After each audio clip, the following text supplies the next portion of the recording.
Hi friends, എല്ലാവർക്കും let's learn civil engineering class റൂമിൻ്റെ പുതിയൊരു വീഡിയോയിലേക്ക് സ്വാഗതം. ജനുവരി 8 നടക്കാനിരിക്കുന്ന എക്സാമിന് വേണ്ടിയിട്ടുള്ള പ്രീവിയസ് ഇയർ ക്വസ്റ്റ്യൻ പേപ്പറിൽ നിന്നുള്ള ചോദ്യങ്ങളാണ് നമ്മൾ ഈ വീഡിയോയുടെ സീരീസിലൂടെ ഡിസ്കസ് ചെയ്യുന്നത്. കേരള ലാൻഡ് ഡെവലപ്മെൻറ്റ് കോർപ്പറേഷൻ്റെ ഓവർസിയർ ഗ്രേഡ് 3 എക്സാം നടക്കാനുള്ളത്. ഓവർസിയർ ഗ്രേഡ് 3 എക്സാമുകൾ ITI ലെവലിലുള്ള ക്വസ്റ്റ്യൻസ് ആണ് കൂടുതലായിട്ട് നമ്മളോട് ചോദിക്കുക. അപ്പോൾ ഇതിൽ നിങ്ങൾ മെയിനായിട്ട് നമ്മൾ പഠിക്കേണ്ടുന്ന സബ്ജക്റ്റുകൾ, ഓവർസിയർ ഗ്രേഡ് 3 സാധാരണയായിട്ട് ചോദിക്കുന്ന ഭാഗങ്ങൾ എന്ന് പറയുന്നത്, അല്ലെങ്കിൽ ഇതിന്റെ സിലബസ് വരുന്ന പോർഷൻ എന്ന് പറയുന്നത് building materials, building construction, survey, അതേപോലെ തന്നെ എഞ്ചിനീയറിംഗ് ഡ്രോയിങ്. ഈ 4 സബ്ജക്റ്റുകളാണ് നമ്മൾ വളരെ ക്ലിയർ ആയിട്ട് നോക്കേണ്ടത്. നിങ്ങൾക്ക് ഈ ക്വസ്റ്റ്യൻ പേപ്പർ നോക്കുമ്പോൾ കാണാം, ഇതിൽ ഓട്ടോകാഡിന്റെ കുറച്ച് ഭാഗങ്ങളിൽ നിന്നും എന്ത് ചെയ്തിട്ടുണ്ട്, ക്വസ്റ്റ്യൻസ് ചോദിച്ചിട്ടുണ്ട്. അപ്പോൾ എഞ്ചിനീയറിംഗ് ഡ്രോയിങ് പഠിക്കുന്നതിൻ്റെ കൂടെ എന്ത് ചെയ്യുക, ഓട്ടോകാഡിന്റെ പോർഷൻസും എന്ത് ചെയ്യുക, പഠിക്കുക. കൂടുതലായിട്ടും കമാൻഡുകളാണ് എന്ത് ചെയ്യുക, ഓട്ടോകാഡിന്റെ പോർഷൻസ് എന്ന് ചോദിക്കുക. ബാക്കിയുള്ള സബ്ജക്റ്റുകളിൽ നിന്നും കുറച്ച് പോർഷൻസ് ഉണ്ടാവും, പക്ഷെ അത് അത്രയും ഡെപ്തിലൊന്നും ഉണ്ടാവില്ല. കാരണം ഇത് 3rd ഗ്രേഡിന്റെ എക്സാം ആയതുകൊണ്ട് തന്നെ വളരെ സിമ്പിൾ ആയിട്ടുള്ള ചോദ്യങ്ങളായിരിക്കും എന്ത് ചെയ്യുക, ബാക്കിയുള്ള ഭാഗങ്ങളിൽ നിന്ന് ഉണ്ടാവും. ഈ 4 സബ്ജക്റ്റുകൾ കൃത്യമായിട്ട് നമ്മൾ കംപ്ലീറ്റ് ആയിട്ട് പഠിച്ചു കഴിഞ്ഞാൽ നിങ്ങൾക്ക് ഒരു 80 to 90 മാർക്ക് ഈ ഒരു വിഷയത്തിൽ സ്കോർ ചെയ്യാൻ പറ്റും. പിന്നെ ഇറിഗേഷന്റെ കുറച്ച് ഭാഗം നോക്കുക. കാരണം ലാൻഡ് ഡെവലപ്മെന്റ് കോർപ്പറേഷനിൽ കൂടുതലായിട്ടും ഇറിഗേഷനുമായിട്ട് റിലേറ്റ് ചെയ്തിട്ടുള്ള ഭാഗങ്ങൾ വരുന്നുണ്ട്. അതുകൊണ്ട് തന്നെ ചിലപ്പോൾ ഇറിഗേഷനിൽ നിന്നുള്ള ചില ക്വസ്റ്റ്യൻസ് എന്ത് ചെയ്യാം, ഇതിൽ കയറി വരാനുള്ള സാധ്യത ഉണ്ട്. ഓക്കെ, അപ്പോൾ ഇതാണ് ഇതിന്റെ ഒരു ഓവറോൾ സിലബസ് എന്നുള്ളത്. ഇനി ഡീറ്റെയിൽഡ് സിലബസ് വേണം എന്നുണ്ടെങ്കിൽ നമുക്ക് എന്ത് ചെയ്യാം, 3rd ഗ്രേഡിന്റെ ഡീറ്റെയിൽഡ് സിലബസ് മറ്റൊരു വീഡിയോയിലൂടെ ഡിസ്കസ് ചെയ്യാം. ഇന്ന് ചെയ്തിരിക്കുന്ന വീഡിയോ എന്ന് പറയുന്നത് 2014 നടന്ന കേരള ലാൻഡ് ഡെവലപ്മെന്റ് കോർപ്പറേഷന്റെ ഓവർസിയർ ഗ്രേഡ് 3 ചോദിച്ചിട്ടുള്ള ചോദ്യങ്ങളാണ്. അതിന്റെ ഫസ്റ്റ് വീഡിയോ, ആദ്യത്തെ 10 ക്വസ്റ്റ്യൻ ആണ് മുൻപത്തെ വീഡിയോയിൽ നമ്മൾ ഡിസ്കസ് ചെയ്തത്. ഇനി നമ്മൾ ഡിസ്കസ് ചെയ്യുന്നത് അതിന്റെ ബാക്കി ക്വസ്റ്റ്യൻസ് ആണ്. അപ്പോൾ എല്ലാവരും ഈ ചാനൽ സബ്സ്ക്രൈബ് ചെയ്യുക. അതുപോലത്തെ വീഡിയോസിന്റെ നോട്ടിഫിക്കേഷൻ ലഭിക്കാൻ വേണ്ടിയിട്ട് ബെൽ ബട്ടൺ ക്ലിക്ക് ചെയ്യുക. അപ്പൊ നമുക്ക് ഇന്നത്തെ ഒന്നാമത്തെ ചോദ്യം ഏതാണ് നോക്കാം. The type of lintel used when the opening is small and the load are light. ഏത് ടൈപ്പ് ഓഫ് ലിന്റൽ ആണ് ഒരു ഓപ്പണിംഗ് ചെറുതാകുമ്പോൾ തന്നെ അതിന്റെ ലോഡ് വളരെ ലൈറ്റ് ആണ് എന്നുണ്ടെങ്കിൽ നമ്മൾ ഉപയോഗിക്കുന്നത്? അപ്പൊ നമുക്കറിയാം, നമ്മൾ സാധാരണയായിട്ട് ലിന്റൽ എന്ന് പറഞ്ഞു കഴിഞ്ഞാൽ ഒരു ഡോർ ഓപ്പണിങ്ങിന്റെയോ അല്ലെങ്കിൽ ഒരു വിൻഡോ ഓപ്പണിങ്ങിന്റെയോ മുകളിലായിട്ട് നമ്മൾ കൊടുക്കുന്ന ഒരു ബീമാണ് ശരിക്കും എന്ത് ലിന്റൽ എന്നുള്ളത്. എന്തിനാണ് അങ്ങനെ ഒരു ബീം നമ്മൾ പ്രൊവൈഡ് ചെയ്യുന്നത്? ഒരു സ്ട്രക്ചറിൽ ഓപ്പണിംഗ് എന്ന് പറയുന്നത് ഒരു വീക്ക് പോർഷൻ ആണ്, അല്ലേ? വീക്ക് പോർഷൻ എന്ന് പറഞ്ഞു കഴിഞ്ഞാൽ നമുക്ക് ഒരു സ്ട്രക്ചർ അതിന്റെ ലോഡ് എന്താണ്, അതിന്റെ താഴെയുള്ള യൂണിറ്റിലേക്കാണ് ട്രാൻസ്ഫർ ചെയ്യുന്നത്, അല്ലെങ്കിൽ ബേസ്മെന്റിലേക്കോ, ബേസ്മെന്റിൽ നിന്ന് ഫൗണ്ടേഷനിലേക്കോ, ഫൗണ്ടേഷനിൽ നിന്ന് സോയിലിലേക്കോ ആണ് എന്ത് ചെയ്യുന്നത്, നമ്മുടെ ലോഡുകൾ ട്രാൻസ്ഫർ ചെയ്യുന്നത്. അപ്പൊ ഇങ്ങനെ ലോഡ് ട്രാൻസ്ഫർ ചെയ്യുന്ന സ്ഥലത്ത് ഒരു ഓപ്പണിംഗ് പ്രൊവൈഡ് ചെയ്ത് കഴിഞ്ഞാൽ മൊത്തം സ്ട്രക്ചറിന്റെ സ്റ്റെബിലിറ്റീനെ തന്നെ ബാധിക്കുന്നതാണ് ആക്ച്വലി നമ്മൾ ഒരു ഓപ്പണിംഗ് പ്രൊവൈഡ് ചെയ്യുക എന്ന് പറഞ്ഞു കഴിഞ്ഞാൽ. അപ്പൊ നമ്മൾ ഇത്തരത്തിൽ ഓപ്പണിംഗ് പ്രൊവൈഡ് ചെയ്യുമ്പോൾ അതിന്റെ ലോഡ് കൃത്യമായിട്ട് അതിന്റെ മറ്റു ഭാഗങ്ങളിലേക്ക് ട്രാൻസ്ഫർ ചെയ്ത് പോകാൻ വേണ്ടിയിട്ട് ഓപ്പണിങ്ങിന്റെ മുകളിലായിക്കൊണ്ട് നമ്മൾ എന്ത് ചെയ്യും, ഒരു ബീം കൺസ്ട്രക്ട് ചെയ്യും. ആ ബീമിനെയാണ് നമ്മൾ ലിന്റൽ എന്ന് പറയുന്നത്. അപ്പൊ ഇവിടെ ചോദിച്ചിരിക്കുന്ന ചോദ്യം, നമ്മൾ വളരെ ചെറിയ ഒരു ഓപ്പണിംഗ് ആണെങ്കിൽ, അതുപോലെ തന്നെ അതിന്റെ മുകളിൽ വരുന്ന ലോഡ് വളരെ ലൈറ്റ് ആണ് എന്നുണ്ടെങ്കിൽ നമ്മൾ കൊടുക്കുന്ന ലിന്റൽ ഏതാണ് എന്നുള്ളതാണ്. ഇതിന്റെ ആൻസർ എന്ന് പറയുന്നത് ബ്രിക്ക് ലിന്റൽ ആണ്. ആ ബ്രിക്ക് ലിന്റല് ഫ്ലാറ്റ് ആർച്ചുകൾ പ്രൊവൈഡ് ചെയ്യുമ്പോഴൊക്കെ എന്താണ്, ബ്രിക്ക് ലിന്റൽസ് പ്രൊവൈഡ് ചെയ്യാറുണ്ട്. ഇനി ആർച്ച് വരാത്ത സ്ഥലങ്ങളിലും വളരെ ചെറിയ ഓപ്പണിംഗ് ആണെന്നുണ്ടെങ്കിൽ നമുക്ക് എന്ത് ചെയ്യാം, ബ്രിക്ക് ലിന്റൽസ് പ്രൊവൈഡ് ചെയ്യാം. ഈ ബ്രിക്ക് ലിന്റലുകൾ മാക്സിമം സ്പാൻ, അല്ലെങ്കിൽ ബ്രിക്ക് ലിന്റലുകൾ പ്രൊവൈഡ് ചെയ്യാവുന്ന കണ്ടീഷൻ എന്ന് പറയുന്നത് അതിന്റെ സ്പാന് ലെസ് ദാൻ 1 മീറ്റർ ആയിരിക്കണം. ഓക്കെ, ഇനി സ്റ്റോൺ ലിന്റൽ എടുക്കുകയാണെന്നുണ്ടെങ്കിൽ സ്റ്റോൺ ലിന്റലും ഇതേപോലെ തന്നെയാണ്. ഒരു single piece of stone use ചെയ്തിട്ടാണ് എന്ത് ചെയ്യുക, ലിന്റൽ പ്രൊവൈഡ് ചെയ്തിട്ടുണ്ടാവുക. ആ സ്റ്റോൺ ലിന്റലിന്റെയും മാക്സിമം സ്പാൻ എന്ന് പറയുന്നത് 1 മീറ്റർ ആണ്. അപ്പൊ ബ്രിക്ക് ലിന്റൽ ലെസ് ദാൻ 1 ആയിരിക്കണം, സ്റ്റോൺ ലിന്റലിന്റെ മാക്സിമം 1 മീറ്റർ മാത്രമേ സ്പാൻ ഉണ്ടാവാൻ പാടുള്ളൂ. ഇനി സ്റ്റീൽ ലിന്റൽ എന്ന് പറഞ്ഞു കഴിഞ്ഞാൽ സ്റ്റീലിന്റെ ഒരു യൂണിറ്റ് ആണ് എന്ത് ചെയ്യുന്നത്, നമ്മൾ ഉപയോഗിക്കുന്നത് ലിന്റലിനായിട്ട്. യൂഷ്വലി ഐ സെക്ഷൻ ആണ് സ്റ്റീൽ ലിന്റലുകൾക്ക് വേണ്ടിയിട്ട് ഉപയോഗിക്കുന്നത്. ഇനി രണ്ടാമത്തെ ക്വസ്റ്റ്യൻ നോക്കാം. The dash command is used to draw lines at right angles only. ലൈനുകൾ റൈറ്റ് ആംഗിളിൽ വരയ്ക്കാൻ വേണ്ടിയിട്ട് നമ്മൾ ഉപയോഗിക്കുന്ന കമാൻഡ് ഏതാണ് എന്നുള്ളതാണ്. ഇത് നമ്മൾ മുമ്പത്തെ വീഡിയോയിൽ നമ്മൾ ഡിസ്കസ് ചെയ്തിട്ടുള്ളതാണ് ഈ ഓപ്ഷനുകളെല്ലാം: grid, snap, ortho and polar. എന്താണ് ഗ്രിഡ് കമാൻഡ്? ഗ്രിഡ് കമാൻഡ് എന്ന് പറഞ്ഞാൽ നിങ്ങൾ ഈ ഫിഗറിൽ നോക്കിയാൽ നിങ്ങൾക്ക് കാണാം, ഇതിന്റെ ബാക്ക്ഗ്രൗണ്ട് എന്ത് ചെയ്തിട്ടുണ്ട്? ഗ്രിഡുകളായിട്ട് ഫോം ചെയ്തിട്ടുണ്ട് അല്ലേ? അപ്പോൾ ഒരു ഗ്രാഫ് ഷീറ്റ് പോലെ നമ്മളുടെ ഡ്രോയിങ് ഏരിയനെ മാറ്റാൻ വേണ്ടിയിട്ടാണ് നമ്മൾ ഗ്രിഡ് കമാൻഡ് ഉപയോഗിക്കാറുള്ളത്. ഇനി എന്താണ് സ്നാപ്പ് അല്ലെങ്കിൽ ഒബ്ജക്റ്റ് സ്നാപ്പ് എന്ന് പറഞ്ഞു കഴിഞ്ഞാൽ? ഒബ്ജക്റ്റ് സ്നാപ്പ് എന്ന് പറഞ്ഞു കഴിഞ്ഞാൽ അതിൽ ഒരുപാട് മോഡുകളുണ്ട്. നമുക്ക് ഒരു സ്പെസിഫിക് ആയിട്ടുള്ള നമ്മുടെ ഓട്ടോകാഡിൽ നമ്മൾ ഉപയോഗിക്കുന്ന കേഴ്സർ മൂവ്മെന്റിനെ ഒരു സ്പെസിഫിക് പോയിന്റിലേക്ക് നമുക്ക് കൊണ്ടുവന്ന് നിർത്തണം എന്നുണ്ടെങ്കിൽ അല്ലെങ്കിൽ ആ കേഴ്സർ ഇൻക്രിമെന്റിനെ പ്രത്യേകമായിട്ടുള്ള പോയിന്റുകളിലേക്ക് സ്നാപ്പ് ചെയ്യണം എന്നുണ്ടെങ്കിൽ അതിനാണ് നമ്മൾ ഒബ്ജക്ട് സ്നാപ്പ് ഉപയോഗിക്കുക. അപ്പോൾ ഉദാഹരണത്തിന് ഒരു കോർണർ പോയിന്റ് കണ്ടുപിടിക്കാനോ അല്ലെങ്കിൽ ഒരു മിഡ് പോയിന്റ് കണ്ടുപിടിക്കാനോ ഒരു ഫിഗറിന്റെ സെന്റർ പോയിന്റ് കണ്ടുപിടിക്കാൻ വേണ്ടിയിട്ടൊക്കെ എന്ത് ചെയ്യാറുണ്ട്? ഒബ്ജക്ട് സ്നാപ്പ് ഉപയോഗിക്കാൻ. ഒബ്ജക്ട് സ്നാപ്പിൽ ഒരുപാട് മോഡുകളുണ്ട്. ഏത് മോഡുകൾ വേണമെങ്കിലും നമുക്ക് ഉപയോഗിക്കാം. അതിനെയാണ് സ്നാപ്പിംഗ് എന്ന് പറയാം. ഓക്കെ, ഇനി വാട്ട് ഈസ് ഓർത്തോ? ഓർത്തോ ആണ് ഇപ്പൊ പറഞ്ഞ കമാൻഡ്. ലൈനുകൾ റൈറ്റ് ആംഗിളിൽ വരയ്ക്കാൻ വേണ്ടി മാത്രം ഉപയോഗിക്കുന്ന ഒരു കമാൻഡാണ് ഓർത്തോ എന്നുള്ളത്. ഓർത്തോ നമ്മൾ ഓൺ ആക്കി ഇട്ട് കഴിഞ്ഞാൽ അവിടെ നമുക്ക് ഹൊറിസോണ്ടലായിട്ടും വെർട്ടിക്കലായിട്ടും മാത്രമേ എന്ത് ചെയ്യാൻ പറ്റുള്ളൂ? ലൈനുകൾ വരയ്ക്കാൻ പറ്റുള്ളൂ. ഇനി last one is polar. Polar എന്തായിരുന്നു? നമ്മൾ നേരത്തെ പറഞ്ഞു, ഓർത്തോയ്ക്ക് നമുക്ക് ഹൊറിസോണ്ടലും വെർട്ടിക്കലും ആയിട്ടുള്ള ആംഗിൾസ് മാത്രമേ എന്ത് ചെയ്യാൻ പറ്റുന്നുള്ളൂ? വരയ്ക്കാൻ പറ്റുള്ളൂ. എന്നാൽ ഒരു സ്പെസിഫിക് ആംഗിളിൽ നമുക്ക് എന്ത് ചെയ്യണം? ലൈനുകൾ വരയ്ക്കണം എന്നുണ്ടെങ്കിൽ അവിടെ നമ്മൾ ഉപയോഗിക്കുന്നത് പോളാർ കമാൻഡാണ്. ഓക്കെ, ഇനി മൂന്നാമത്തെ ക്വസ്റ്റ്യൻ നോക്കാം. ഇനി good brick earth the content should be dash by weight. ഈ ക്വസ്റ്റ്യൻ വായിക്കുമ്പോൾ നമുക്ക് ഇതിൽ എന്താണ് ചോദിച്ചിരിക്കുന്നതെന്ന് കൃത്യമായിട്ട് ഐഡിയ കിട്ടൂല. ഇങ്ങനെയാണ് ക്വസ്റ്റ്യൻ പേപ്പറിൽ ചോദിച്ചിട്ടുണ്ടായിരുന്നത്, അതുകൊണ്ടാണ് അങ്ങനെ തന്നെ തന്നത്. ഓപ്ഷനിൽ കൊടുത്തിട്ടുള്ള പെർസെൻറ്റേജുകൾ നോക്കുകയാണെന്നുണ്ടെങ്കിൽ ക്വസ്റ്റ്യനിൽ ചോദിച്ചിട്ടുള്ളത് അലൂമിനയുടെ കണ്ടന്റ് എത്രയാണ് എന്നുള്ളതാണ് ചോദ്യം. ഓക്കെ, ഒരു ഗുഡ് ബ്രിക്ക് എർത്തിൽ അലൂമിനയുടെ കണ്ടന്റ് എത്രയാണ് എന്നുള്ളതാണ് ആക്ച്വലി ചോദ്യം. പക്ഷേ ഈ ക്വസ്റ്റ്യൻ എന്ത് ചെയ്തിട്ടില്ല? ഡിലീറ്റ് ചെയ്തിട്ടൊന്നുമില്ല. ഇതുപോലെ തന്നെ ചോദിക്കുക, ഇതിന്റെ ആൻസർക്ക് വരികയും ചെയ്തതാണ്. നമ്മൾ ഒരു ബ്രിക്ക് എർത്തിന്റെ കണ്ടന്റുകൾ, അതിന്റെ ഇൻഗ്രീഡിയൻസ് നമ്മൾ പഠിച്ചിട്ടുള്ളതാണ്. ഒരു ബ്രിക്ക് എർത്തിന്റെ മേജർ ഇൻഗ്രീഡിയന്റ് എന്നുള്ളത് എന്താണ്? സിലിക്കയാണ് അല്ലെ? സിലിക്ക 50 to 60% എന്താണ്? നമ്മുടെ ബ്രിക്കില് 50 to 60% എന്താണ്? സിലിക്കയാണ്. എന്നാൽ ഒരു ബ്രിക്ക് എർത്തിന്റെ ചീഫ് ഇൻഗ്രീഡിയന്റ് എന്ന് പറയുന്നത് എന്തിനെയാണ്? അലൂമിനേനെയാണ്. അലൂമിന 20 to 30% ആണ്. ഇപ്പൊ ഇവിടെ ചോദിച്ചിട്ടുള്ളത് അലൂമിനയാണ്. നമുക്കറിയാം ഓപ്ഷൻ എ ആണ് ഇതിന്റെ ആൻസർ. 20 to 35 എന്നുള്ളതാണ് ഇതിന്റെ ആൻസർ. ബാക്കിയുള്ള ഓപ്ഷനുകളൊന്നും അതിനോട് യോജിക്കുന്നതല്ല. അതുകൊണ്ട് അലൂമിനയാണ് 20 to 35%. അതാണ് ഇതിന്റെ ആൻസർ. ഒരു ബ്രിക്കില് ചീഫ് ഇൻഗ്രീഡിയന്റ് എന്ന് പറയുന്നത് അലൂമിനേനെയാണ്. ലൈം 10% മാത്രമേ ഉണ്ടാവുള്ളൂ. ലൈമിന്റെ പ്രത്യേകത, അതൊരു ഫ്ലെക്സ് ആയിട്ടാണ് എന്ത് ചെയ്യുന്നത്? ബ്രിക്കിൽ ആക്ട് ചെയ്യുന്നത്. ഫ്ലെക്സ് എന്ന് പറഞ്ഞാൽ സിലിക്കയുടെ ടെമ്പറേച്ചർ വളരെ കൂടുതലായിരിക്കും അത് ഫ്യൂസ് ചെയ്യാൻ വേണ്ടിയിട്ട്. അപ്പോൾ 50 to 60% വരെയും സിലിക്ക ആയതുകൊണ്ട് തന്നെ അതിനെ പെട്ടെന്ന് ഫ്യൂസ് ചെയ്യിപ്പിക്കാൻ വേണ്ടിയിട്ടാണ് നമ്മൾ എന്ത് ചെയ്യുന്നത്? ലൈം ഉപയോഗിക്കുന്നത്. അതേപോലെ തന്നെ മെഗ്നീഷ്യ, ഫെറിക് ഓക്സൈഡ്, ആൽക്കലീസ് ഒക്കെ എന്താണ്? ചെറിയ പെർസെൻറ്റേജുകളിൽ മാത്രമേ ഉണ്ടാവുള്ളൂ. ഇനി നാലാമത്തെ ക്വസ്റ്റ്യൻ നോക്കാം. The common cements and proportioning used for pointing work is. Pointing വർക്കിന് വേണ്ടിയിട്ട് ഉപയോഗിക്കുന്ന സിമെന്റ് സാൻഡ് പ്രപ്പോർഷനിങ് എത്ര? മോർട്ടാറിന്റെ പ്രപ്പോർഷൻ എത്രയാണ് എന്നുള്ളതാണ് ചോദ്യം.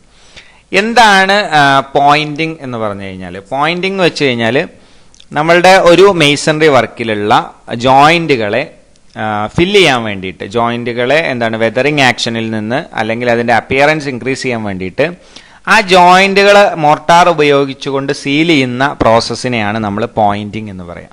എന്നാൽ പ്ലാസ്റ്ററിംഗ് ഇതിൽ നിന്ന് വ്യത്യസ്തമാണ്. ആ സർഫസിന് ത്രൂ ഔട്ട് ആയിട്ടാണ് എന്ത് ചെയ്യുന്നത്? പ്ലാസ്റ്ററിംഗിൽ സീൽ ചെയ്യുന്നത്. ഒരു സർഫസിനെയാണ് സീൽ ചെയ്യുക. വെതറിംഗ് ആക്ഷനിൽ നിന്ന് പ്രൊട്ടക്ട് ചെയ്യാൻ വേണ്ടിയിട്ടാണ് ആ വാളിനെ. പക്ഷെ പോയിന്റിങ്ങിൽ ജോയിന്റുകൾ മാത്രമാണ് എന്ത് ചെയ്യുന്നത്? ഫില്ല് ചെയ്യുന്നത്. അപ്പൊ അങ്ങനെ പോയിന്റിംഗ് വർക്കുകളിൽ നമ്മൾ കോമൺ ആയിട്ട് ഉപയോഗിക്കുന്ന സിമെന്റ്സ് ആൻഡ് പ്രപ്പോർഷനിങ് എത്രയാണ് എന്നാണ്. അപ്പൊ നമ്മൾ പോയിന്റിങ്ങിൽ നമ്മൾ സ്പെസിഫിക് ആയിട്ട് എത്രയാണ് പ്രപ്പോർഷനിങ് എന്ന് എവിടെയും പറയുന്നില്ല. അതുകൊണ്ട് തന്നെ ഈ ക്വസ്റ്റ്യൻ ഡിലീറ്റഡ് ആണ്. നമുക്ക് ചിലയിടത്ത് 1.1 to 1.2 എന്ന് കൊടുത്തിട്ടുണ്ട്. കൂടുതലായിട്ടും റിച്ച് മിക്സ് ഉപയോഗിച്ചുകൊണ്ടാണ് എന്ത് ചെയ്യുക? പോയിന്റിങ് ചെയ്യുക. അപ്പൊ നമുക്ക് 1.1 എന്നുള്ളതും ശരിയായിട്ടുള്ള ആൻസറാണ്, 1.2 എന്നുള്ളതും ശരിയായിട്ടുള്ള ആൻസറാണ്. എന്നാൽ നമ്മൾ പ്ലാസ്റ്ററിങ് എടുക്കുകയാണെന്നുണ്ടെങ്കിൽ പ്ലാസ്റ്ററിങ്ങിലും ഇതേപോലെ തന്നെ നമ്മൾ കോമൺ ആയിട്ട് ഉപയോഗിക്കുന്ന മോർട്ടാർ റേഷ്യോ എന്ന് പറയുന്നത് സിമെന്റ് മോർട്ടാർ ആണെങ്കിൽ 1:4 ആണ് നമ്മൾ ഉപയോഗിക്കുക. 1:4 to 1:6 വരെ എന്ത് ചെയ്യാറുണ്ട്? മോർട്ടാറിന് വേണ്ടിയിട്ടുള്ള പ്രപ്പോർഷനിങ്, സിമെന്റ്സ് ആൻഡ് പ്രപ്പോർഷനിങ് ഉപയോഗിക്കാറുണ്ട്. ലൈം മോർട്ടാർ ആണെന്നുണ്ടെങ്കിൽ 1:1 ഉപയോഗിക്കും. അപ്പോൾ ലൈം മോർട്ടാർ ഉപയോഗിക്കാം, അതല്ലെങ്കിൽ പ്ലാസ്റ്ററിങ്ങിന് വേണ്ടിയിട്ട് നമുക്ക് സിമെന്റ് മോർട്ടാറും ഉപയോഗിക്കാം. അപ്പോൾ ഇവിടെ സ്പെസിഫിക് ആയിട്ട് പോയിന്റിങ്ങിന് നമുക്കൊരു പ്രൊപ്പോർഷൻ പറയാൻ പറ്റില്ല, അതുകൊണ്ട് ഇതിന്റെ ആൻസർ ഇവിടെ കൊടുക്കുന്നില്ല. ഈ ക്വസ്റ്റ്യൻ ഡിലീറ്റഡ് ആണ്. ഓക്കെ, ഇനി ഇവിടെ കൊടുത്തിട്ടുണ്ട് ഓർഡിനറി മേസണറി വർക്കുകൾക്ക് വേണ്ടിയിട്ട് നമ്മൾ പ്ലാസ്റ്ററിങ്ങിന് ഉപയോഗിക്കുന്ന ചില റേഷ്യോ ആണ് കൊടുത്തിട്ടുള്ളത്. സാധാരണയായിട്ട് കോമൺ ആയിട്ട് നമുക്ക് ചിലപ്പോൾ ക്വസ്റ്റ്യൻ ചോദിക്കാവുന്ന ഒരു ഭാഗമാണ്. ഓർഡിനറി മേസണറി വർക്കിന് വേണ്ടിയിട്ട് 1:3 to 1:6 വരെയുള്ള മോർട്ടാർ റേഷ്യോ ഉപയോഗിക്കും. റീഇൻഫോഴ്സ്ഡ് ബ്രിക്ക് വർക്ക് അല്ലെങ്കിൽ വർക്ക് ഇൻ മോയ്സ്ചർ കണ്ടീഷനിലാണെന്നുണ്ടെങ്കിൽ 1:2 to 1:3 ആണ് ഉപയോഗിക്കുക. ആർക്കിടെക്ചറൽ വർക്കിന് വേണ്ടിയിട്ട് 1:3 ആണ് ഉപയോഗിക്കുന്നത്. ലോഡ് ബെയറിംഗ് സ്ട്രക്ചർ ആണെന്നുണ്ടെങ്കിൽ 1:2 to 1:3 ആണ് ഉപയോഗിക്കുന്നത്. ഇനി അഞ്ചാമത്തെ ക്വസ്റ്റ്യൻ നോക്കുക. The portion of A brick cut across its length. ഇവിടെ ഞാൻ പറഞ്ഞിട്ടുണ്ട്, നമ്മൾ സാധാരണയായിട്ട് നമ്മൾ ബ്രിക്ക് മേസണറിയിൽ നിന്ന് അല്ലെങ്കിൽ ബിൽഡിംഗ് മെറ്റീരിയൽസിൽ നിന്നുള്ള ഒരു ചോദ്യമാണ് ഇത്. ഒരു ബ്രിക്കിനെ നമുക്ക് പല രീതിയിൽ എന്ത് ചെയ്യാൻ പറ്റും, കട്ട് ചെയ്യാൻ പറ്റും അല്ലെ.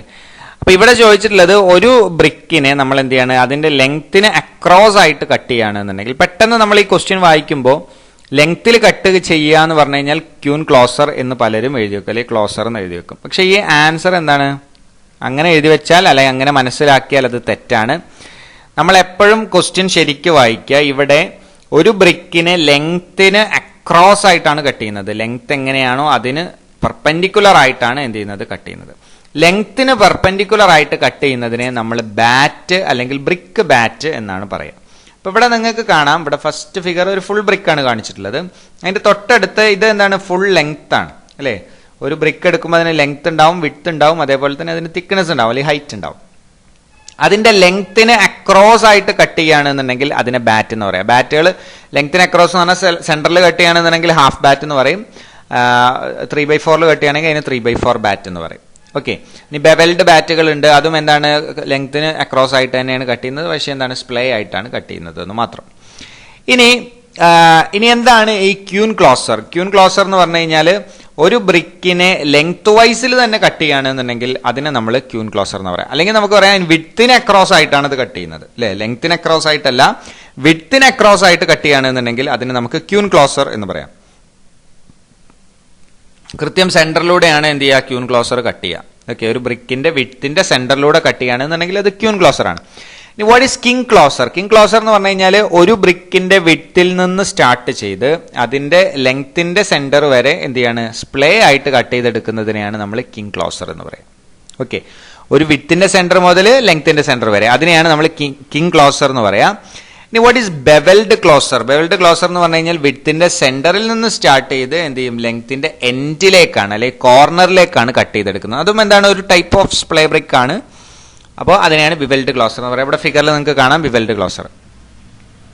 ഓക്കെ, ഇനി വാട്ട് ഈസ് മിട്രഡ് ക്ലോസർ? മിട്രഡ് ക്ലോസർ എന്ന് പറഞ്ഞു കഴിഞ്ഞാൽ വിഡ്ത്തിന്റെ ഒരു കോർണർ പോയിന്റിൽ നിന്ന് സ്റ്റാർട്ട് ചെയ്ത് ലെങ്ത്തിന്റെ സെന്റർ പോയിന്റിലേക്ക് എത്തി നിൽക്കുന്നതിനെയാണ് ബിവൽഡ് ക്ലോസർ എന്ന് പറയുക. ഇപ്പൊ നമ്മൾ നേരത്തെ പഠിച്ച ബിവൽഡ് ക്ലോസറിന്റെ നേരെ ഓപ്പോസിറ്റ് ആണ് എന്ത്, മിട്രഡ് ക്ലോസർ എന്ന് പറഞ്ഞാൽ. ബിവൽഡ് ക്ലോസർ എന്താണ്, വിഡ്ത്തിന്റെ സെന്ററിൽ നിന്ന് സ്റ്റാർട്ട് ചെയ്ത് ലെങ്ത്തിന്റെ കോർണറിലേക്കാണ് പോകുന്നത്.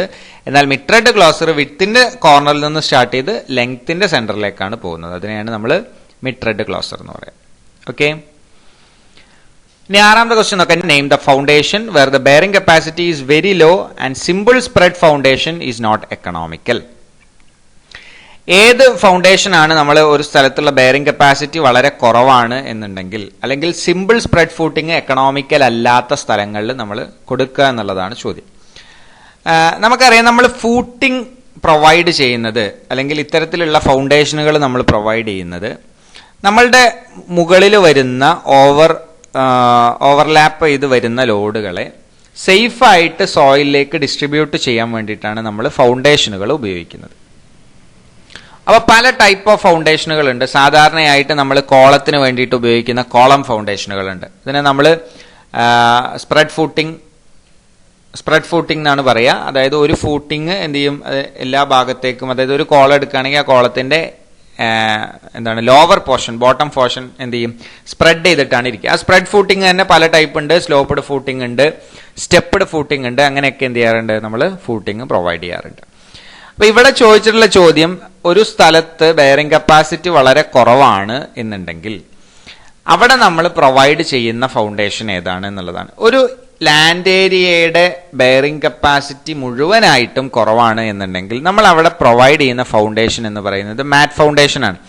ഇപ്പൊ മാറ്റ് ഫൗണ്ടേഷന്റെ പ്രത്യേകത എവിടെയാണോ സ്ട്രക്ചർ വരുന്നത് ആ സ്ട്രക്ചറിന്റെ ബേസ് മുഴുവനായിട്ടും എന്ത് ചെയ്യും, പരന്ന് കിടക്കുന്ന മാറ്റ് പോലെ പരന്ന് കിടക്കുന്ന ഫൗണ്ടേഷൻ ആണ് മാറ്റ് ഫൗണ്ടേഷൻ.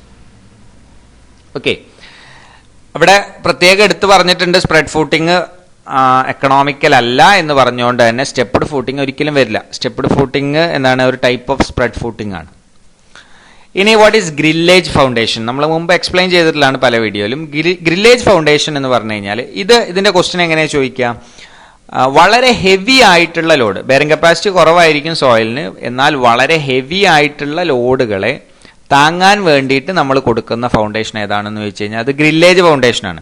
ഗ്രില്ലേജ് ഫൗണ്ടേഷൻ സ്റ്റീലിന്റെ ഐ സെക്ഷനുകൾ ഉപയോഗിച്ചിട്ടാണ് എന്ത് ചെയ്യുക, ഫോം ചെയ്തിട്ടുണ്ടാവും. ഓരോ ലെയർ ആയിട്ട് ഐ സെക്ഷനുകൾ ഫോം ചെയ്യും. ആദ്യം ഒരു ഐ സെക്ഷന്റെ ലെയർ ഉണ്ടാക്കിയതിന് ശേഷം അടുത്ത ലെയർ എന്ത് ചെയ്യും, അതിന് ജസ്റ്റ് പെർപെൻഡിക്കുലർ ആയിക്കൊണ്ടാണ് ഐ സെക്ഷനുകൾ വെക്കുക, സ്റ്റീലിന്റെ ഐ സെക്ഷൻ. എന്നിട്ട് അതിന്റെ മുകളിൽ വീണ്ടും അടുത്ത ലെയർ ഫോം ചെയ്യുകയും അങ്ങനെ ഒരു സിംഗിൾ സ്റ്റീൽ സ്റ്റാൻജിയൻസ് പ്രൊവൈഡ് ചെയ്തുകൊണ്ടാണ് ഗ്രില്ലേജ് ഫൗണ്ടേഷൻ ഉണ്ടാക്കുന്നത്. അപ്പൊ ഗ്രില്ലേജ് ഫൗണ്ടേഷൻ എവിടെയാണ് ഉപയോഗിക്കുക എന്ന് ചോദിച്ചു കഴിഞ്ഞാൽ അത് ഹെവി ലോഡും അതേപോലെ തന്നെ ബെയറിംഗ് കപ്പാസിറ്റി ലോ ആയിട്ടുള്ള സ്ഥലങ്ങളിലാണ്. ഇപ്പൊ വെറും ബെയറിംഗ് കപ്പാസിറ്റി ലോ എന്ന് പറഞ്ഞു കഴിഞ്ഞാൽ, അല്ലെങ്കിൽ ഒരു ഏരിയയുടെ മുഴുവൻ ബെയറിംഗ് കപ്പാസിറ്റി കുറവാണെന്ന് പറഞ്ഞു കഴിഞ്ഞാൽ അവിടെ നമ്മൾ മാറ്റ് ഫൗണ്ടേഷൻ ആണ് കൊടുക്കേണ്ടത്. ഇനി what is inverted arch foundation, അത് നമ്മൾ ആർച്ചിൽ സാധാരണ പഠിക്കുന്നതാണ്. ഇൻവേർട്ടഡ് ആർച്ച് ആയിട്ട്, അതായത് ഫൗണ്ടേഷന് പ്രൊവൈഡ് ചെയ്യാൻ വേണ്ടിയിട്ട് നമ്മൾ എന്ത് ചെയ്യും, ഇൻവേർട്ടഡ് ആർച്ചുകൾ പ്രൊവൈഡ് ചെയ്യും. ഇനി ഏഴാമത്തെ ക്വസ്റ്റ്യൻ നോക്കുക, the horizontal line joining the two springing points in an arch is known as. ഒരു ആർച്ചിൽ രണ്ട് സ്പ്രിംഗിങ് പോയിന്റുകളെ കണക്ട് ചെയ്യുന്ന ലൈനിന് പറയുന്ന പേരെന്താണ് എന്നുള്ളതാണ് ചോദ്യം. ഇതിന്റെ ആൻസർ എന്ന് പറയുന്നത് സ്പ്രിംഗിങ് ലൈൻ ആണ്. എന്താണ് സ്പ്രിംഗിങ് പോയിന്റ്, എന്താണ് സ്പ്രിംഗിങ് ലൈൻ എന്ന് പറയാം. നമ്മളൊരു ആർച്ച് കൺസിഡർ ചെയ്യുകയാണെന്നുണ്ടെങ്കിൽ ഇതൊരു ആർച്ചാണ്. ഈ ആർച്ചിന്റെ എൻഡ് ഭാഗത്തിനെ, അതായത് അതിന്റെ എൻഡ് സപ്പോർട്ടുകളെയാണ് നമ്മൾ അബട്ട്മെന്റ്സ് എന്ന് പറയാം. ആർച്ച് എൻഡിൽ സപ്പോർട്ട് ചെയ്യപ്പെടുന്ന ആ ഭാഗത്തിന് നമ്മൾ അബട്ട്മെന്റ് എന്നാണ് പറയാം. ഈ അബട്ട്മെന്റിന്റെ സർഫസിനെയാണ് നമ്മൾ സ്ക്യൂ ബാക്ക് എന്ന് പറയുന്നത്. Surface of the abutment on which the load rest, അതിനെയാണ് നമ്മൾ സ്ക്യൂ ബാക്ക് എന്ന് പറയാം. ഈ സ്ക്യൂ ബാക്കിൽ നിന്ന് നമുക്കറിയാം ആർച്ചുകൾ എന്താണ്, ഒരു സർക്കുലർ ഷേപ്പിലാണ് യൂഷ്വലി പ്രൊവൈഡ് ചെയ്യുക അല്ലേ. അപ്പൊ ഇങ്ങനെ ആർച്ചുകൾ പ്രൊവൈഡ് ചെയ്യുമ്പോൾ അതിനെന്തുണ്ടാവും, ഒരു സ്പെസിഫിക് ടൈപ്പ് ഓഫ് ബ്രിക്ക് വേണ്ടി വരും. കാരണം സാധാരണ ബ്രിക്ക് ഉപയോഗിച്ച് കഴിഞ്ഞാൽ കൃത്യമായിട്ട് ജോയിന്റുകൾ കിട്ടൂല. അപ്പോൾ ഒരു വെഡ്ജ് ഷേപ്പിലുള്ള ബ്രിക്ക് നമുക്ക് പ്രൊവൈഡ് ചെയ്യേണ്ടി വരും. എന്തിന്, ഒരു ആർച്ച് കൺസ്ട്രക്ഷന് വേണ്ടിയിട്ട്. അങ്ങനത്തെ വെഡ്ജ് ഷേപ്പിലുള്ള ബ്രിക്കുകളെയാണ് നമ്മൾ വൗസിയേഴ്സ് എന്ന് പറയാം. അപ്പോൾ ഒരു ആർച്ചിലുള്ള ഇൻഡിവിജ്വൽ ബ്രിക്കുകളെയാണ് വൗസിയേഴ്സ് എന്ന് പറയാം. ഇനി നോക്കാം, ഇപ്പൊ നമ്മൾ അബട്ട്മെന്റ് പറഞ്ഞു, ആ സർഫസിനെ നമ്മൾ സ്ക്യൂ ബാക്ക് എന്ന് പറയും. ആ സ്ക്യൂ ബാക്കിൽ തട്ടി നിൽക്കുന്ന ആദ്യത്തെ വൗസിയറിനെയാണ് നമ്മൾ സ്പ്രിങ്ങർ എന്ന് പറയാം. ഓക്കെ, ആ സ്ക്യൂ ബാക്കിൽ ടച്ച് ചെയ്ത് നിൽക്കുന്ന ആദ്യത്തെ ബ്രിക്കിനെ, ആദ്യത്തെ വൗസിയറിനെയാണ് നമ്മൾ സ്പ്രിങ്ങർ എന്ന് പറയാം. ഇനി ഈ പോയിന്റിനെ സ്പ്രിങ്ങർ എന്ന് പറയാനുള്ള കാരണം, ഒരു ആർച്ചിന്റെ സ്പ്രിങ്ങിങ് ആക്ഷൻ സ്റ്റാർട്ട് ചെയ്യുന്ന ഭാഗമാണ്, അവിടെയാണ് ഈ സ്പ്രിങ്ങർ എന്ന് പറഞ്ഞ വൗസിയർ കൊടുത്തിട്ടുണ്ടാവുക. അപ്പൊ എവിടെയാണോ ഒരു ആർച്ചിന്റെ സ്പ്രിങ്ങിങ് ആക്ഷൻ സ്റ്റാർട്ട് ചെയ്യുന്നത് ആ പോയിന്റിനെ നമ്മൾ സ്പ്രിങ്ങിങ് പോയിന്റ് എന്ന് പറയും. യൂഷ്വലി ഒരു ആർച്ച് എടുക്കുകയാണെന്നുണ്ടെങ്കിൽ അതിന് രണ്ട് സ്പ്രിങ്ങിങ് പോയിന്റുകളാണ് ഉണ്ടാവുക, അതിന്റെ രണ്ട് എൻഡിലും.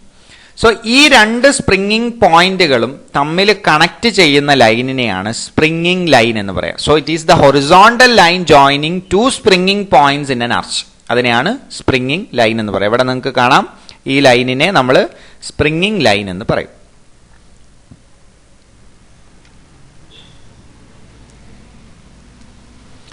ഇനി വാട്ട് ഈസ് സ്പാൻഡ്രൽ, ഓപ്ഷനിലുള്ള മറ്റൊരു ഓപ്ഷനാണ് സ്പാൻഡ്രൽ എന്നുള്ളത്. ഒരു സീരീസ് ഓഫ് ആർച്ച് കൊടുക്കുകയാണെന്നുണ്ടെങ്കിൽ, ഇപ്പൊ ഇവിടെ നമ്മൾ എന്ത് ചെയ്തു, ഒരു ആർച്ച് കൊടുത്തു, അതിന് തൊട്ടടുത്തായിട്ട് അടുത്തൊരു ആർച്ച് കൊടുത്തു എന്ന് വിചാരിക്കും. ഇങ്ങനെ രണ്ട് ആർച്ചുകൾ കൊടുക്കുമ്പോൾ ഈ രണ്ട് ആർച്ചുകൾക്കിടയിലായിക്കൊണ്ട്, അതായത് ഇതിലൂടെ ഒരു ടാൻജൻഷ്യൽ ആയിട്ട് ഒരു ലൈൻ വരച്ചു കഴിഞ്ഞാൽ ഇവിടെ ഒരു ട്രയാങ്കുലർ പോർഷൻ എന്ത് ചെയ്യും, ഫോം ചെയ്യും.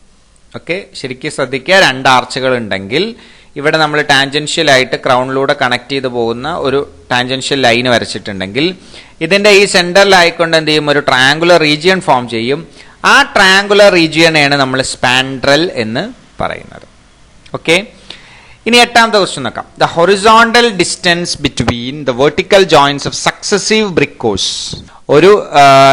ഒരു ബ്രിക്ക് മേസണറിയിൽ രണ്ട് ബ്രിക്ക് കോഴ്സുകൾ തമ്മിലുള്ള സക്സസീവ് വെർട്ടിക്കൽ ജോയിന്റുകൾ തമ്മിലുള്ള ഹൊറിസോണ്ടൽ ഡിസ്റ്റൻസിനെ എന്താണ് പറയുക എന്നുള്ളതാണ്. ഓക്കെ, ഒരു ബ്രിക്ക് മേസണറി എടുക്കുമ്പോൾ അതിലുണ്ടാവുന്ന വെർട്ടിക്കൽ ജോയിന്റുകളെ, അത് ക്രോസ് ഡയറക്ഷനിലാണെങ്കിലും ലെങ്ത് ഡയറക്ഷനിലാണെന്നുണ്ടെങ്കിലും അവിടെ ഉണ്ടാവുന്ന വെർട്ടിക്കൽ ആയിട്ടുള്ള ജോയിന്റുകളെ നമ്മൾ പെർപെൻഡ് എന്നാണ് പറയുക. അതുണ്ടോ, ഇവിടെ വെർട്ടിക്കൽ ജോയിന്റിനെ നമ്മൾ പെർപെൻഡ് എന്നാണ് പറയുക. എന്നാൽ ഒരു ബ്രിക്ക് മേസണറിയിൽ രണ്ട് കോഴ്സുകൾ എടുക്കുമ്പോൾ ആ രണ്ട് കോഴ്സുകളിൽ വരുന്ന അഡ്ജസന്റ് ആയിട്ടുള്ള വെർട്ടിക്കൽ ജോയിന്റ്, ഇപ്പൊ ഇവിടെ നോക്കാം, ഈ മേസണറി എടുക്കുമ്പോൾ ഇതൊരു വെർട്ടിക്കൽ ജോയിന്റ് ആണ്. ഇനി തൊട്ട് മുകളിലുള്ളതിന്റെ തൊട്ടടുത്തായിട്ട് നിൽക്കുന്ന വെർട്ടിക്കൽ ജോയിന്റ് ഇതാണ്. അപ്പൊ ഇത് തമ്മിലുള്ള ഈ ഡിസ്റ്റൻസിനെയാണ് നമ്മൾ ലാപ്പ് എന്ന് പറയാം. So the horizontal distance between the vertical joint of successive brick courses എന്ന് പറഞ്ഞാൽ അത് ലാപ്പാണ്. ഇനി വാട്ട് ഈസ് ബെഡ്? ബെഡ് എന്ന് പറഞ്ഞു കഴിഞ്ഞാൽ ഒരു ബ്രിക്ക് ലേ ചെയ്യുന്നതിന്റെ ആ ബോട്ടം പോർഷനെയാണ് നമ്മൾ എന്ത് പറയാ, ബെഡ് എന്ന് പറയാം. ഓക്കെ, അപ്പോൾ ഒരു കോഴ്സ് വെച്ച് കഴിഞ്ഞാൽ പിന്നെ എന്താണ് അടുത്ത വരുന്ന കോഴ്സിന് വേണ്ടിയിട്ടുള്ള ബെഡാണ് എന്ത് താഴെ ഫോം ചെയ്തിട്ടുണ്ടാവും. സോ അതിന് നമ്മൾ ബെഡ് എന്ന് പറയും. Then what is arris? Arris എന്ന് പറഞ്ഞു കഴിഞ്ഞാൽ ഒരു ബ്രിക്ക് എടുക്കുമ്പോൾ ആ ബ്രിക്കിന്റെ ഇന്റർസെക്ടിങ് എഡ്ജിനെയാണ് നമ്മൾ അരിസ് എന്ന് പറയാം. ഓക്കെ, ഇപ്പൊ ഒരു ബ്രിക്കിൽ എന്തുണ്ടാവും, 12 എഡ്ജുകൾ ഉണ്ട്, അതായത് 12 അരിസ് ഉണ്ടാവും. ഇനി വാട്ട് ഈസ് ക്യൂഓൺ? ക്യൂഓൺ എന്ന് പറഞ്ഞു കഴിഞ്ഞാൽ കോർണർ ബ്രിക്കുകളെയാണ് നമ്മൾ ക്യൂഓൺ എന്ന് പറയും. ഇനി 9ാമത്തെ ക്വസ്റ്റ്യൻ നോക്കാം. A wall constructed to protect the natural sloping from the cutting action of weathering agent. ഒരു സ്ലോപ്പിംഗ് റീജിയണിൽ, ഒരു ഹില്ലി ഏരിയയിൽ നമ്മൾ എന്ത് ചെയ്യാണ്, നാച്ചുറൽ ആയിട്ടുള്ള ഒരു സ്ലോപ്പിങ്ങിനെ, അവിടെ നാച്ചുറൽ ആയിട്ടാണ് എന്ത് ചെയ്യുന്നത്, സ്ലോപ്പ് ഉള്ളത്, അതിനെ പ്രൊട്ടക്ട് ചെയ്യാൻ വേണ്ടിയിട്ട് നമ്മൾ കൊടുക്കുന്ന വാളിന് പറയുന്ന പേരെന്താണ് എന്നുള്ളതാണ്. ഇവിടെ നമുക്ക് പലപ്പോഴും കൺഫ്യൂഷൻ ആവുന്നത് റീറ്റൈനിങ് വാളാണോ അതല്ല ബ്രസ്റ്റ് വാളാണോ എന്നുള്ളതാണ്. ശരിക്കും മനസ്സിലാക്കേണ്ടത്, നാച്ചുറൽ സ്ലോപ്പിങ്ങിനെ പ്രൊട്ടക്ട് ചെയ്യാൻ വേണ്ടി നമ്മൾ പ്രൊവൈഡ് ചെയ്യുന്ന വാളിനെയാണ് ബ്രസ്റ്റ് വാൾ എന്ന് പറയാം. എന്നാൽ മണ്ണിനെ റീറ്റെയിൻ ചെയ്യണം എന്ന് ഉദ്ദേശിച്ചുകൊണ്ട്, അല്ലെങ്കിൽ ഫില്ലഡ് ആയിട്ടുള്ള, നമ്മൾ ഫില്ല് ചെയ്യുന്ന മണ്ണിനെ റീറ്റെയിൻ ചെയ്യണം എന്ന് വിചാരിച്ച് നമ്മൾ കൊടുക്കുന്ന വാളിനെ നമ്മൾ റീറ്റെയിനിങ് വാൾ എന്ന് പറയാം. അതിനു വേണ്ടിയിട്ട് നിങ്ങൾക്ക് ഇവിടെ ഒരു ഫിഗർ കാണാം. ഇത് ഒരു നാച്ചുറൽ സ്ലോപ്പിംഗ് കൊണ്ട് ഹില്ലി റീജിയൻ ആണ് എന്ന് വിചാരിക്കുക. അപ്പൊ ഇവിടെ എന്തുണ്ട്, ഒരു റോഡ് നമുക്ക് പുതുതായിട്ട് കൺസ്ട്രക്ട് ചെയ്യണം. അപ്പൊ ഇവിടെ ഈ ഹില്ലി റീജിയന്റെ ഈ സൈഡ് എന്താണ്, നാച്ചുറൽ സ്ലോപ്പാണ്. ആ നാച്ചുറൽ സ്ലോപ്പിനെ പ്രൊട്ടക്ട് ചെയ്യാൻ വേണ്ടി നമ്മൾ ഇവിടെ കൊടുത്തിട്ടുള്ള ഈ വാളിനെയാണ് ബ്രസ്റ്റ് വാൾ എന്ന് പറയാം. ഓക്കെ, ബ്രസ്റ്റ് വാളിൽ ഇവിടെ എന്താണ്, വീപ്പ് ഹോൾ കൊടുത്തിട്ടുണ്ട്. വീപ്പ് ഹോൾ എന്ന് പറഞ്ഞു കഴിഞ്ഞാൽ വെള്ളം, ഈ സോയിലിന്റെ ഉള്ളിലൂടെ വരുന്ന വെള്ളത്തിന് പുറത്തോട്ട് കളയാൻ വേണ്ടിയിട്ട് ഇവിടെ എന്ത് ചെയ്യും, പൈപ്പുകൾ ഇട്ട് കൊടുക്കും. വീപ്പ് ഹോൾ എന്ന് പറയും. ഓക്കെ, ഇനി എന്ത് ചെയ്യണം, ഇപ്പൊ ഇവിടെ റോഡ് കൺസ്ട്രക്ട് ചെയ്യുമ്പോൾ ഇതൊരു ഹില്ലി റീജിയൻ ആയതുകൊണ്ട് തന്നെ ഇവിടെ എന്ത് ചെയ്യാൻ പറ്റില്ല, ഇവിടെ അതിനനുസരിച്ചുള്ള വീതിയില്ല. അപ്പൊ ഇവിടെ എന്ത് ചെയ്യണം, കുറച്ച് മണ്ണിട്ട് നമുക്ക് ഫില്ല് ചെയ്താലേ അവിടെ എന്ത് ചെയ്യാൻ പറ്റുള്ളൂ, അതിനെ റോഡാക്കി കൊണ്ടുവരാൻ പറ്റുള്ളൂ. അപ്പൊ ഇവിടെ മണ്ണിട്ട് ഫില്ല് ചെയ്യുമ്പോൾ സ്വാഭാവികമായിട്ടും അതിനെ റീറ്റെയിൻ ചെയ്ത് നിർത്താൻ വേണ്ടിയിട്ട് എന്ത് ചെയ്യണം, ഒരു വാള് വേണം. അതിനെയാണ് നമ്മൾ റീറ്റെയിനിങ് വാൾ എന്ന് പറയുക. അപ്പൊ ഇവിടെ ഫില്ലിങ് വന്നതുകൊണ്ടാണ് ഇതിന്റെ പേര് റീറ്റെയിനിങ് വാൾ എന്നായത്. ഇത് നാച്ചുറൽ സ്ലോപ്പിനെ തന്നെ പ്രൊട്ടക്ട് ചെയ്യുകയായിരുന്നെങ്കിൽ അതിനെ ബ്രസ്റ്റ് വാൾ എന്നാണ് നമ്മൾ പറയുക. What is cavity wall? Cavity wall എന്ന് പറഞ്ഞാൽ ഒരു വാളിന്റെ ഉൾഭാഗം ക്യാവിറ്റി ഉള്ളതാണെന്നുണ്ടെങ്കിൽ അതിന് നമ്മൾ ക്യാവിറ്റി വാൾ എന്ന് പറയും. സ്പേസ് ഫ്രീ ആണെന്നുണ്ടെങ്കിൽ ക്യാവിറ്റി വാൾ എന്ന് പറയും. പാർട്ടീഷൻ വാൾ എന്ന് പറഞ്ഞു കഴിഞ്ഞാൽ ലോഡ് ബെയറിംഗ് വാൾ അല്ല, രണ്ട് സ്പേസുകൾ സെപ്പറേറ്റ് ചെയ്യാൻ വേണ്ടിയിട്ട് നമ്മൾ ഉപയോഗിക്കുന്ന വാളിനെയാണ് നമ്മൾ പാർട്ടീഷൻ വാൾ എന്ന് പറയും. ഇനി 10ാമത്തെ ക്വസ്റ്റ്യൻ നോക്കാം. What command is use to enter the isometric mode in AutoCAD? ഓട്ടോകാഡിൽ ഐസോമെട്രിക് കമാൻഡ് ഉപയോഗിക്കുന്ന കമാൻഡ് ഏതാണ്, ഐസോമെട്രിക് മോഡ് ഉപയോഗിക്കാൻ പറ്റുന്ന കമാൻഡ് ഏതാണ് എന്നുള്ളതാണ്. അത് എന്താണ്, സ്നാപ്പാണ്. ഓട്ടോകാഡിൽ സ്നാപ്പ് ആൻഡ് ഗ്രിഡ് കമാൻഡ് എന്ന് പറഞ്ഞ ഒരു കമാൻഡ് ഉണ്ട്. ആ സ്നാപ്പ് കമാൻഡിൽ നമുക്ക് കാണാം ഐസോമെട്രിക് സ്നാപ്പ് എന്ന് പറഞ്ഞ ഒരു മോഡ് ഉണ്ടാവും. സോ നമുക്ക് ഐസോമെട്രിക് ഡ്രോയിങ് വരയ്ക്കാൻ വേണ്ടിയിട്ടാണ് നമ്മൾ എന്ത് ചെയ്യുക, ഐസോമെട്രിക് സ്നാപ്പ് ഉപയോഗിക്കുന്നത്. ബാക്കിയുള്ളത് നമ്മൾ എക്സ്പ്ലെയിൻ ചെയ്തതാണ്. ഓ സ്നാപ്പ്, ഒബ്ജക്ട് സ്നാപ്പ് ആണ്. ഓർത്തോയും പോളാറൊക്കെ നമ്മൾ മുമ്പത്തെ വീഡിയോയിലും ഈ വീഡിയോയിലൊക്കെ നമ്മൾ എക്സ്പ്ലെയിൻ ചെയ്തിട്ടുള്ളതാണ്. ഓക്കെ, അപ്പോൾ ഐസോമെട്രിക് മോഡിന് വേണ്ടിയിട്ട് നമ്മൾ ഉപയോഗിക്കുന്ന കമാൻഡ് എന്ന് പറയുന്നത് സ്നാപ്പ് കമാൻഡാണ്. അപ്പോൾ ഈ ഭാഗം എല്ലാവർക്കും മനസ്സിലായി എന്ന് വിചാരിക്കുന്നു. ക്വസ്റ്റ്യനിൽ എന്തെങ്കിലും ഡൗട്ട് ഉണ്ടെന്നുണ്ടെങ്കിൽ താഴെ എന്ത് ചെയ്യുക, കമൻറ്റ് ബോക്സിൽ നമുക്ക് ഡിസ്കസ് ചെയ്യാം, നിങ്ങൾ ചോദിക്കുക. ഞാൻ പറഞ്ഞു, നമ്മളിതിൻ്റെ സിലബസ് പഠിക്കുമ്പോൾ എന്താണ് മെയിനായിട്ട് പഠിക്കേണ്ട ഈ 4 സബ്ജക്റ്റുകളാണ്: building material, building construction, engineering survey, drawing, അതേപോലെ തന്നെ ഓട്ടോകാഡ്. ഈ ഭാഗങ്ങളിൽ നിന്നാണ് 3rd ഗ്രേഡിന് കൂടുതലായിട്ടും ക്വസ്റ്റ്യൻസ് ചോദിക്കുക. പിന്നെ നമ്മുടെ എക്സാമിൻ്റെ സ്വഭാവം അനുസരിച്ച് ചില ക്വസ്റ്റ്യൻസ് മറ്റ് സബ്ജക്റ്റുകളിൽ നിന്നും ചോദിക്കാം. എല്ലാവർക്കും ഈ ഭാഗം മനസ്സിലായി എന്ന് വിചാരിക്കുന്നു. Thank you for watching the video.